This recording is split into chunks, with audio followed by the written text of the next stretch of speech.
Welcome, students, to our exciting lesson today on a pivotal aspect of the global economy, the multinational company. Let's delve right in. A multinational company, often referred to as an MNC, is a large and influential firm that operates in more than just one country. Think of it as a giant corporate octopus, with its head in one country and its tentacles reaching out into many others. You'll find multinational companies across a broad spectrum of sectors, from automobiles and retail to food, soft drinks, coffee, and technology. Let's take a moment to visualize some household names you may be familiar with. Consider Coca-Cola, a soft drink company that originated in the United States but is savored by people around the globe. Or perhaps Unilever, a British-Dutch company, whose products, from soaps to ice creams, touch millions of lives daily.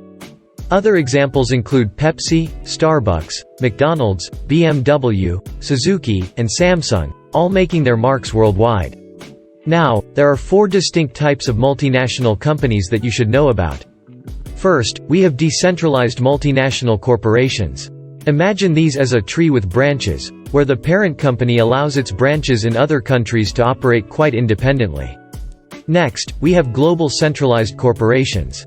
Picture these as an old-fashioned monarchy. The parent company holds the power and makes key decisions that impact all subsidiaries worldwide. Then we have international companies. These are more like artists selling their masterpiece globally. They primarily develop their products in the home country and then sell them in other countries. Lastly, we have transnational enterprises. Think of these as a network or a web. They leverage global synergies, sharing and integrating resources, capabilities, and markets across borders. Common characteristics of multinational companies?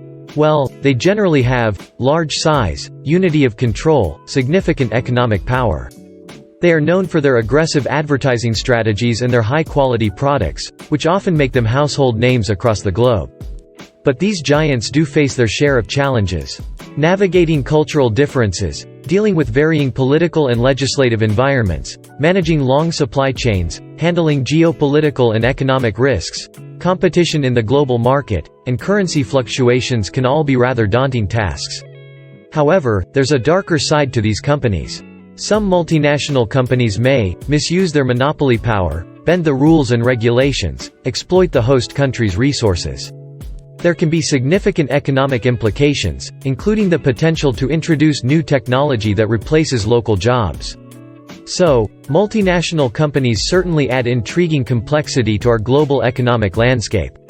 They are agents of change, symbols of progress, but also symbols of economic inequality and exploitation.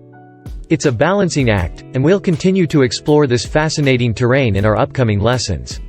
Thank you for joining today's session. Until next time.